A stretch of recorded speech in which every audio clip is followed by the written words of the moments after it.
Hey y'all, welcome back to my channel.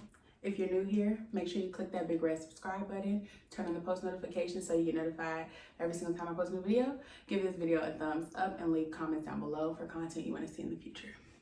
I'm gonna get right to it. This is my BBL journey part 3, and today I'm gonna be answering some questions, or just like things that I wish I knew beforehand, or things that I think that you should know if you're thinking about getting a surgery. Okay, so let's jump right into it.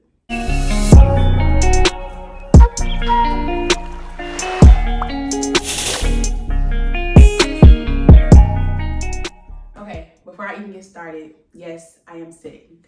Hold on, let me look at a calendar real quick.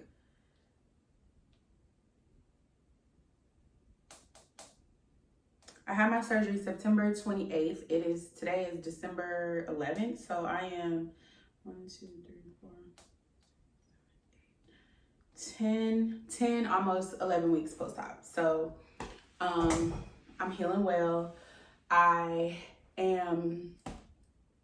my swelling mostly has gone away. I still got a little swelling in the stomach. I gotta get a tighter faja.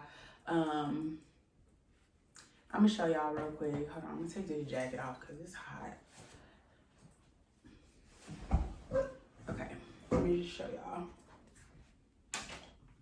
So here's my belly. For me, this is pretty flat. I'm out of my faja right now because I was at work all day and I had my faja on, and I like to take it off for a little while. So yeah, here's my butt. It's kind of hard to see in these pants. These are like really like big fluffy pants, but this butt right here, this don't look nothing like my butt beforehand. So I'm happy with my results so far. I have some hips. Again, I didn't really choose the right outfit to film this in. So if you want to see like pictures of what I look like, follow me on Instagram at _mylifeasmyeisha. And that way you can see actual pictures of my body, kind of what I look like. And if y'all want to see more like very like clear what I look like, comment down below and I can do another video for that. But I'm not changing right now, so it is what it is. Okay, so I'm gonna talk about things I think you should know. And the first thing I'm gonna talk about is the cost, because on Instagram, if you're thinking about getting a surgery, I'm sure you have looked on the surgery centers, especially if you're thinking about going to Miami. This video is kind of specific to Miami. I can't speak for other centers in other cities, but like Miami is like the main place. So if you're going to Miami, you probably have seen the surgery centers. If you want to know more about the surgery center I went to, watch my BBL video part 1. Go back and watch that. I was at Prestige Aesthetic Center and /Jolie/ is turning into something else now with Dr. Kagan. If you want to see that info, watch my first video. So I'm not going to talk about that here. But I'm sure you have seen where people have talked about, or where the surgery centers post like specials. It's like BBL $5,000, and you're like, oh, hold up, I got that. That's not too much. Let me talk to you, okay? Let me talk to you. So my Lipo 360 and BBL, they were running a special at the time. I booked mine back in May 2021, so earlier this year. It was $6,000 for the Lipo 360 and BBL. And then I decided I wanted to get lipo to my inner thighs, and I'm gonna be honest, I don't see that much of a difference. I do see it a little bit, but I don't see that much of a difference in my thighs. But that was an additional $1,500. So my procedure altogether was $7,500. Okay. Then, if you watched my first video, I had to pay the extra BMI fee.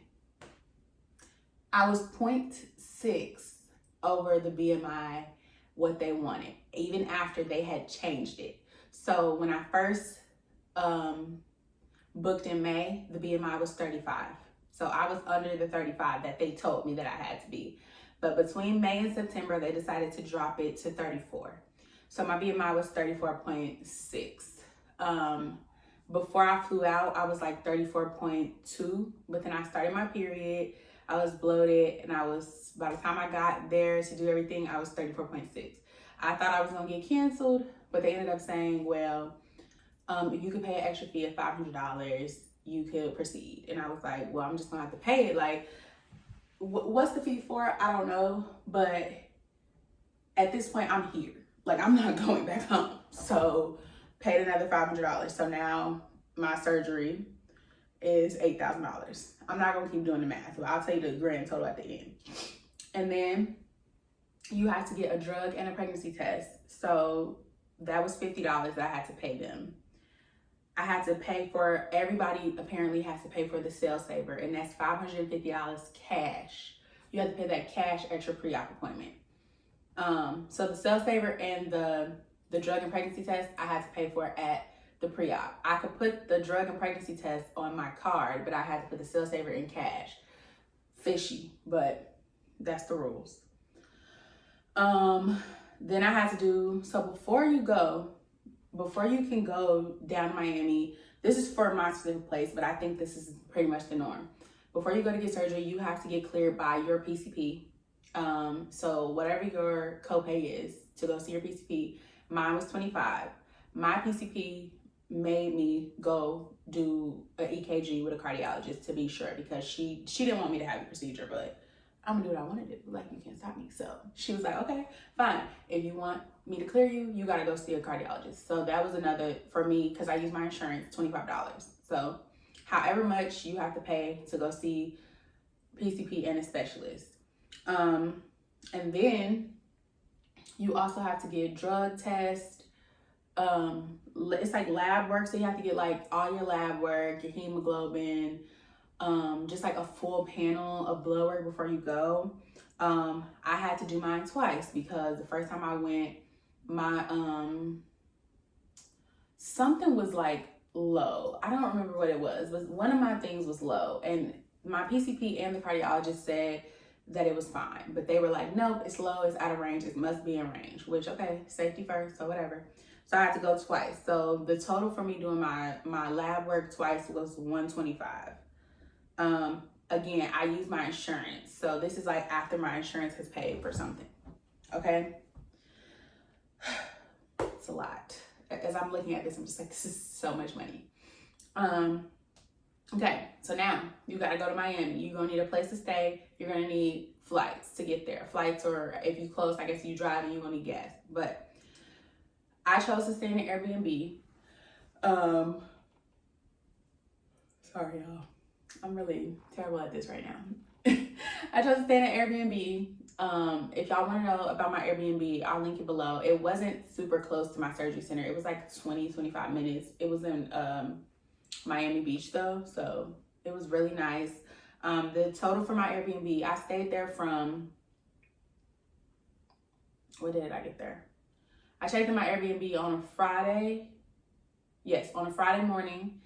And then I checked out of my Airbnb. No, I checked in Friday afternoon, whatever. And I checked out of my Airbnb the following Saturday. So I was there for 7 nights, I think. 7 or 8 nights, one of those. And the total for my Airbnb was $1,600. Yeah, I'm sure you can find cheaper, but the people who were helping me are a little bougie, so they wanted to be in the nice. So it's $1,600 for the Airbnb. My flights round trip was $482. I flew regular economy. I flew Southwest going, and then when I flew back, I flew United first class. So I had a bigger seat. I was in the front. I had extra leg room. I had, you know, when you have with United, if you have first class, you get to board first. So I got to get on the plane first. All of that. I was very comfortable. I sat on the plane. I sat with. I had my boppy pillow underneath me, and then I had my boppy pillow behind me, and I had the BBL pillow underneath me. I was pretty comfortable. My flight was like 2.5 hours, and I was fine.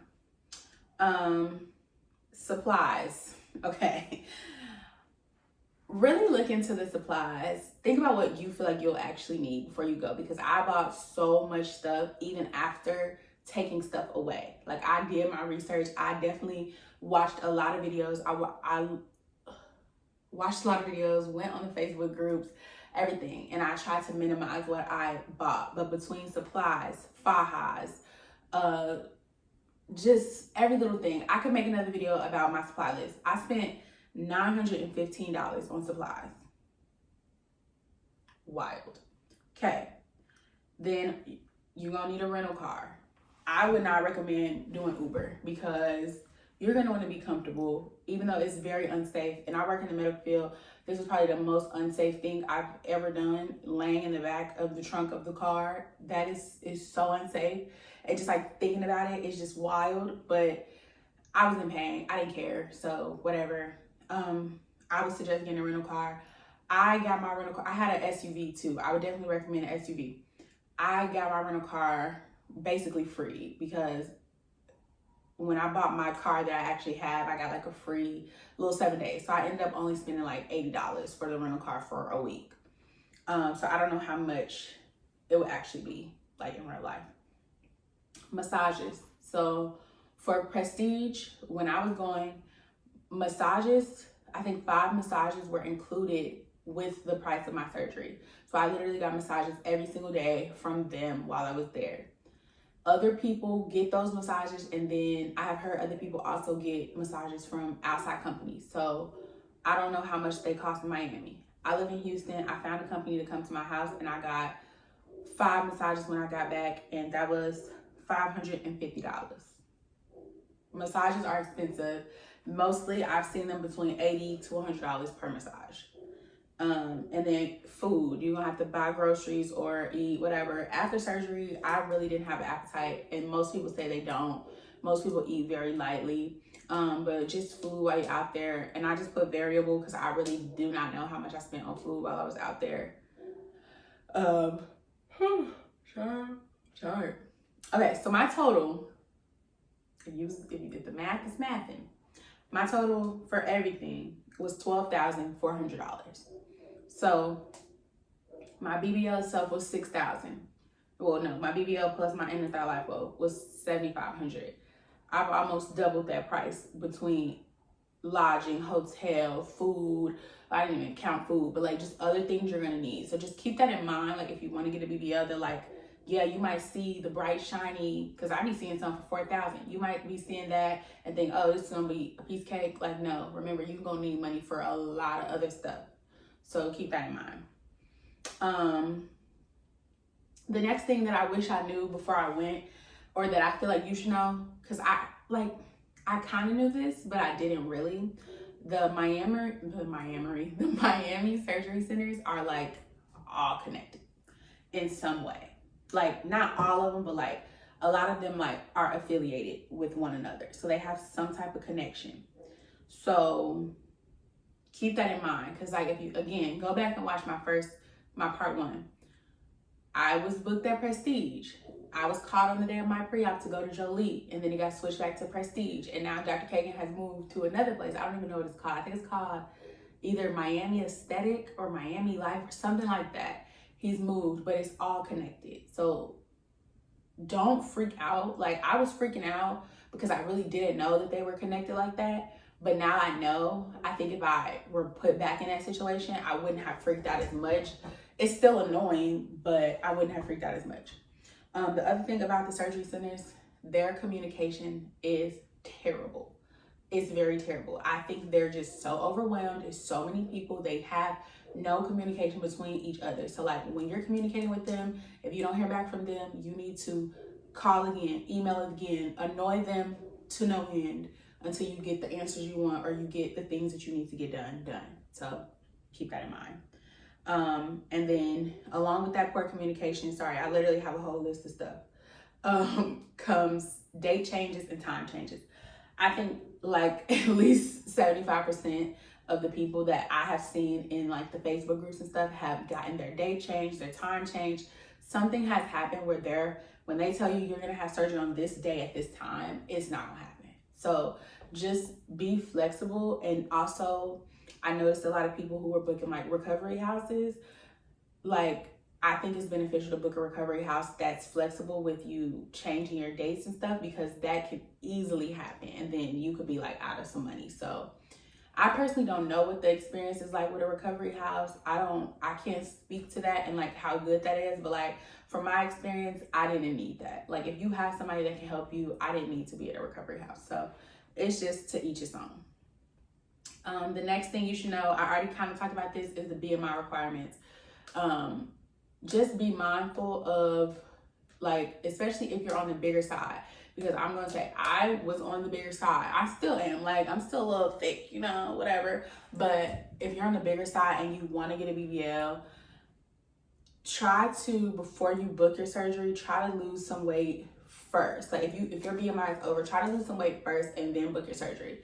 Like I booked my surgery in May and I had to literally lose like 40 pounds so that I could have my surgery. And I was still over the BMI. I had lost like 40 pounds. So it was a lot. So from May, June, July, August, September, it was 4 months. I lost like 10 pounds a month. With 10 pounds a month, which is a lot of weight, but it's doable. It's just very stressful. It can be very, very stressful when you're trying to prepare for a surgery and like you have other life things going on. So I would definitely recommend, like, if you want to get a BBL and you are bigger and you know that your BMI is over, try to lose some weight first. Get close to the BMI. I would say within, like, if the BMI is 34, don't be no more than 35, 6, 7. So like you gotta lose weight, but you don't have to lose as much.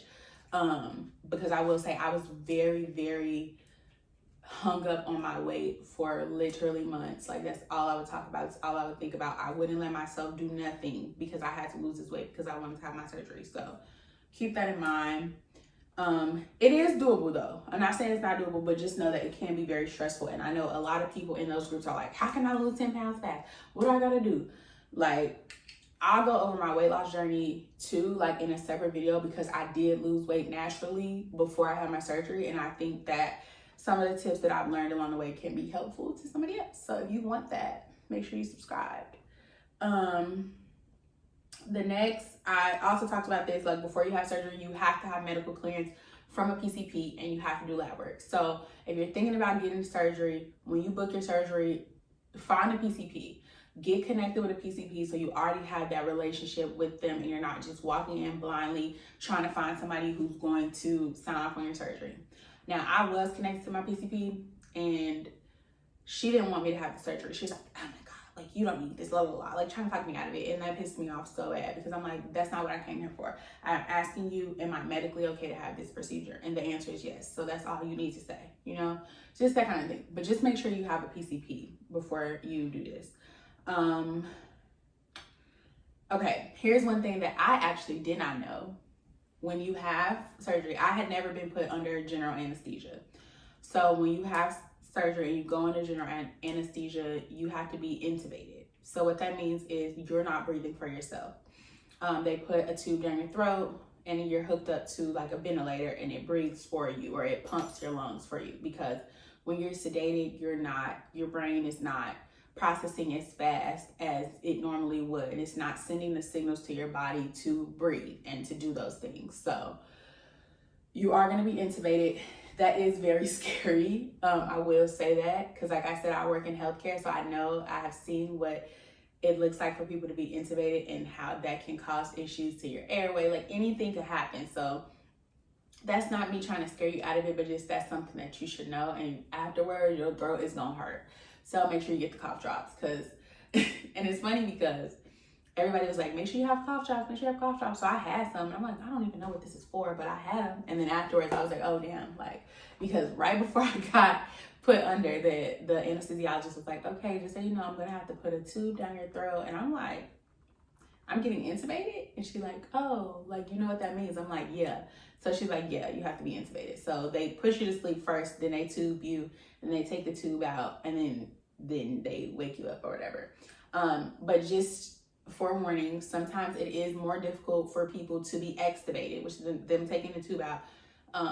It can, like, you might have to stay intubated for a longer period of time, just depending on how you handle it. So that's just something to be cautious of. Next thing, I promise I'm almost done. Getting medication in Miami, very difficult. because Miami is like the city for BBLs and surgeries, getting the medication you need is hard. Like, my sister went to, I think, 3 different pharmacies to find the medication that I needed. So keep that in mind. I know some people somehow were able to get like oxys or whatever, perks, whatever, before they got there. I don't know how they did it, but they did it. So if you have a way to do that and you can get a prescription from your PCP or something, do that. Just so you have something, because I personally didn't have anything for 24 hours. Not 24 hours. I would say like 12 hours. Like, after I got out of surgery, it was 9 p.m. All the pharmacies were almost closed. So also, that's another thing. They don't give you your prescription until you get picked up. So that's annoying. So I didn't get out of surgery till I didn't get out of recovery till like 9 something. So all the pharmacies were pretty much closed. So I had to just deal with it overnight. I would say if you have insurance, use your insurance to pay for your medicines. I have a nice insurance plan through my job, so I didn't have to pay too much for my medicines, but other people have posted about how they had to pay like hundreds of dollars to get these medicines. So I would say if you have insurance, use your insurance. But also make sure you have Benadryl with you, because you will get very itchy, but also Benadryl just helped me like knock out. And then if you can, and if it's legal in Florida. So if you're going to Florida and if it's legal in your state, I'm not promoting the use of drugs, but if you can get Cbd gummies, they were helpful to me, just to kind of calm you down, kind of just like put you in more of like a tired mood. Like, I was probably taking way too many drugs at one time, but I was taking the Benadryl, the Cbd gummies, the pain medicine all at one time, and I would just knock out and it would be great. So yeah. If you can get CBD gummies, definitely use them. The next thing is the pain. So, okay, back to that real quick. The pain after, my worst pain was when I very first woke up. Like, when I woke up from my surgery, first of all, I was confused. I'm like, where the hell am I? And then when I realized where I was, like, and I woke up, I like immediately felt pain in my butt. Like, it felt like my butt cheeks were ripping, like literally like that skin was ripping off. So that was like awful. But after that, the pain gets progressively better. It's more of like a soreness, like you just feel like you got hit by a car. I don't even really know what that feels like, but like you just feel like run over, like you feel crummy, like you just like are sore and achy, and every time you move you feel like you pulling something, or it's just like ugh. And it's a lot. It's just, I would rate it, initial pain when I woke up was probably like a 7, 8. And then the days to follow, I was probably like at a solid 4 or 5. But then after about 3, 4 days, I started to feel better. Like my pain would be like maybe a 2 or 3 sometimes. So it gets better day by day. But that, when you first wake up, that pain is no joke. The next thing that you should absolutely know is that you have to wear a faja if you have, oh my God, I keep yawning. Sick of this. If you have looked into surgery, you know what a faja is. If you don't know what a faja is, it is a very tight compression garment that you wear for 4 to 6 months after surgery. I technically really shouldn't even be out of my faja right now, but I'm almost 3 months and I want my skin to start to heal more naturally, because I noticed that when I don't have my faja on, my skin feels just very uncomfortable, like because it has been compressed for so long. So I like to wear my faja off for little bits of at a time. Like it's 5:43. I've probably been out of my faja for like 2 hours, and then after I'm done doing this, I'm probably gonna take a shower and then put it back on. So yeah, and then you're gonna have to wear foams, boards, vests, waist train. There's so many different things you can do. Some people do this taping method. I did try the taping method for a couple days. I actually only had it on for 1 day, and it was definitely helpful to like pull your skin up and in. But when I took a shower, it was all messed up, and I took it off, and I had blisters all over my back. So then I was just like, this is not for me. So I didn't wear the tape, but you can do taping method. But it is important for you to have foams and abdominal boards. I will say I didn't wear mine as consistently as I should have. It was very uncomfortable for me, and I feel like it wasn't doing anything. So I didn't really wear them, but I do wear a waist trainer. on top of my faja at night. Next, flying. Like I said, I already talked about how I flew. It was very comfortable for me. I felt great being in first class. I think I could have been in regular and still been fine. Depending on when you leave. So my surgery was supposed to be on Monday and my flight to leave out was on Saturday. My surgery ended up being Tuesday night, and then I was still leaving Saturday. So I was literally only had Wednesday, Thursday, Friday, and then Saturday morning I left, or Saturday evening I left. So I technically was there 4 days after my surgery. So I was still a little, like, my endurance was still very low. So I did get the wheelchair assist, and I will say it's not like what you see on TikTok. Like, I have seen so many TikToks where it's like loads and loads of girls lined up in wheelchairs to fly out with a BBL. I didn't have that experience.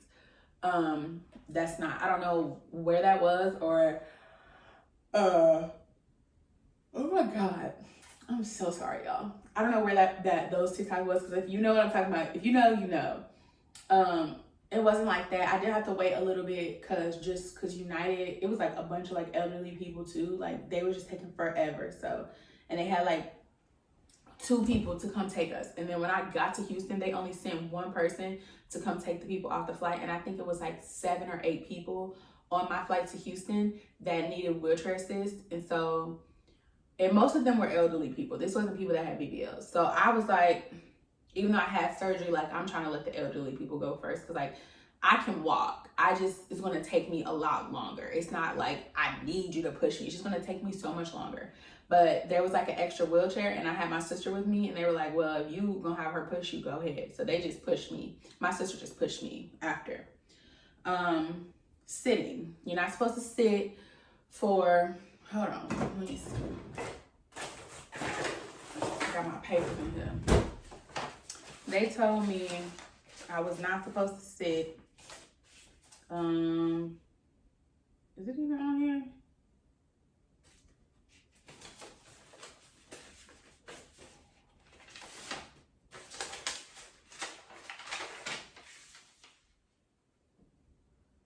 I don't even think it's on here. Whatever. You're not supposed to sit for like, for real, for like 4 to 6 weeks. So I'm almost 10 weeks. I'm almost 12 weeks. And I've been sitting since 6 weeks. So my butt's fine. Like, I think that's a myth. Like, your butt's not gonna get squashed. So yeah. It say on here you can't have sex for 4 weeks, until 4 weeks after surgery. So keep that in mind if you're trying to do nasty. You can't work out for 3 months after. That's what they told me. I have read some other things online. That's been stressing me, because I'm like, I want to work on my arms. I want to do some sit-ups. So I'm trying to wait. I got 2 more weeks, like a week and a half, till I can start working out for real. So I'm excited. After surgery, your diet, you need to eat a low salt diet, because a lot of salt will make you bloat and swell. Massages, very important after surgery. I only had the 5 in Miami, and then I got 5 when I got back to Houston. So I had 3 the first week I got back, and 2 the second week. And then the 2 the second week, the lady like poked the needles in some parts of me and like drained some of the fluid out. So yeah, massages are very important. Like, it's very, very important that you get your massages after to get some of that fluid down. But once your incisions close, everything is closed up there, you don't need to get drainage massages, because nothing's going to come out. So just keep that in mind too, because I know some places will like get over on you and you still getting lymphatic massages and like nothing's coming out. So in my opinion, if you're not still leaking, you don't need to keep getting those massages. You can get other type of massages, but like lymphatic drainage massages, you don't need those when you're not draining anymore. And oh shoot, I was about to say something. I just forgot. I was gonna say something about the massages, y'all. If I think of it, I'll tell y'all. The next thing is swelling, de-swelling, and fluffing. So your body is going to go through like a million changes every week. When you first come out of surgery, you're going to be so swollen and puffy. You're going to fall in love with the look of your butt. Your butt is going to be huge. You're going to be like, wow, like, look at that ass. My butt was huge. And then the swelling goes down and you realize like, my butt ain't as big as I thought it was gonna be. And so you kind of get into this like, damn, why did I do this? This don't look how I want it to look. But then you start to fluff up. I think I'm in the fluffing stage because there was one point where I felt like my butt was back to where it was before I started. So I was very stressed out about that. But it's starting to fluff back up. Every day I'm noticing like some changes. Now I just need to work on this last bit of little stomach that's not going all the way down. Because like this is so much better. Everything is just like shaped so much better. But keep that in mind. So you're not stressing about that. Cause it's like, they talk about the fluff fairy. The fluff fairy gonna visit you. It's just give your body time, be patient. Everything is gonna change daily. So don't be in that mirror. They say, get out that mirror. You need to get out that mirror. And then the last thing I was gonna say is, again, for like thicker, bigger girls, be conscious of how much can actually be taken out of you when you're getting lipo, because you can go and you can have like very unrealistic expectations about what is going to happen, like what you're going to look like, because in Florida, they can only take out 4 liters, which is, I think that's the equivalent. It's like a little over a gallon. So like get you a gallon of milk. That's about how much they can take out. A little over a gallon, if I did the math right. So like if you are very big, like, well, first of all, you want to lose some weight first, like I said, like the BMI, but you're not going to have that super snatch look like some of these other girls, like, or some of the people like the Aries, Jadas, all of them. You're not going to look like that. Like, let's be realistic. Like, you have to be realistic with yourself and realistic with your goals. I didn't want that look. I wanted to look natural, and I'm very happy with my look. There are like little tweaks I want to make, but I feel like at this point, now that I have the foundation and the shape that I want, I can make the changes myself. So yeah, I think that's it. I hope I didn't forget nothing. I hope this video is helpful. If it is, give this video a big thumbs up. If it's not, just leave. You know, don't be thumbing down my video. That's rude. And then leave comments down below, like questions, if y'all have questions about stuff you want to see in the future. If you got personal question you want to ask me, just DM me on Instagram at _mylifeasmyeisha. I try my best to respond. Sometimes I just be missing it, so DM me. Make sure you subscribe to my channel. And thanks for watching. Love y'all.